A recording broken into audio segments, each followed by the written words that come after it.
Welcome back to Between the Lines. My guest on the program this evening is Nick Horgan, and we've been talking about Nick's memoir, Three Small Suspects. We don't want to give away too much about what's in the book, but what was it like going back home, having written this kind of scandalous book about your upbringing? and I mean, you haven't changed the names to protect the innocent or the guilty. What was it like going back to Motueka and doing interviews on the radio and calling the people who are in the book and saying, you might want to read this? Yeah. Well, it was really interesting because the book was actually released in my hometown, so in the small town. And that was the first place it hit the shelves. It was. It hit we had arranged it so that would happen first, and of course, very close to my hometown is the city of Nelson of some 80,000 odd people, and so the following day it was released in Nelson. But for the release, I showed up in my hometown, and there was two major good bookstores there, and I did book signings and library talks and so on within the top of the South Island in New Zealand. And I was wondering whether I should wear a hoodie or grow a beard or whatever, because I have names in the book. I think there was only one, maybe two, that I had to change, or I would have got into all sorts of strife. And I think it was so successful in Motueka because people wanted to see if they were in the damn thing or not, or whether I'd put the boot into them or not, or whether I'd, told a few fibs, which I haven't. It's everything you read is exactly what happened. Yeah.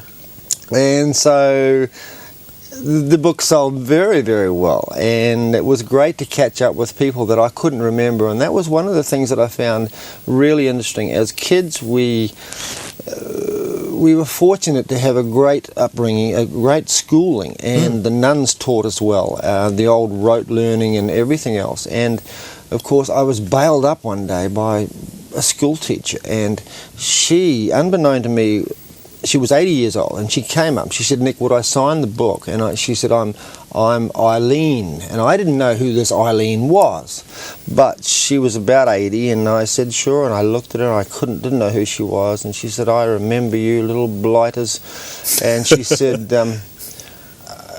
"I'm Eileen," and I said, I'm very sorry, I just can't remember you. I'm so sorry." She said, "Eileen Stewart."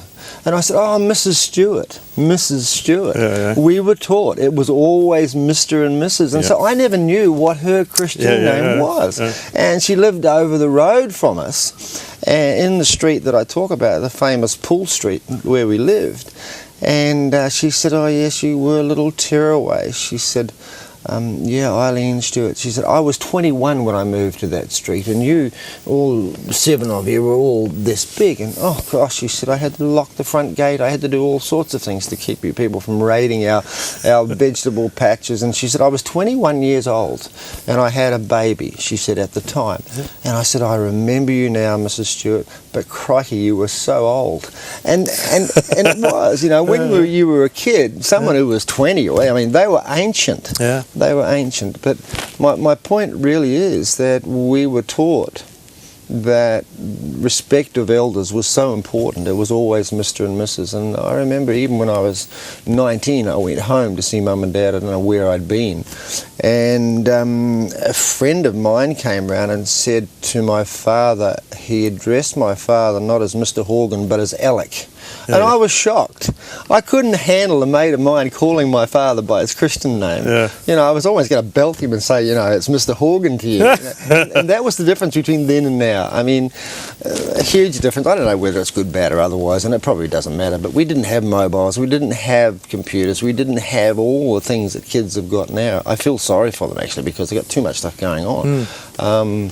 And of course we didn't. So I met a lot of people that were Mum and Dad's friends when I launched the book. And of course, after they jogged me as to who they were, or jogged my memory, it was great. And they said, "Oh, the things that you wrote about in here were exactly what happened. The local cop putting the boot into us and dragging us home, the old man giving us a cuff around the ear as well." Or Mum, actually. Dad never ever did. Yeah. So if we misbehaved at school, we got another one when we got home. And if we misbehaved anywhere else, as long as no one found out about it, well, that was fine. But if someone at home found out about it, we were in strife. Was that part of the idea behind the book, to illustrate, to remind people how much society has changed and the way we look at the way we bring kids up and the way we allow our children to live and the kind of environment that they're being brought up in? It was. I have a personal thing, and I say it is personal. I think that we mollycoddle our kids just too much nowadays. I'm very aware of the dangers that are out there as well, but I think we go a little bit over the top with this political correctness, and it was really to say, well, hang on, you can pull back a little bit, you can let go of the reins a little bit, it's not going to hurt the kids, you can let them do a handstand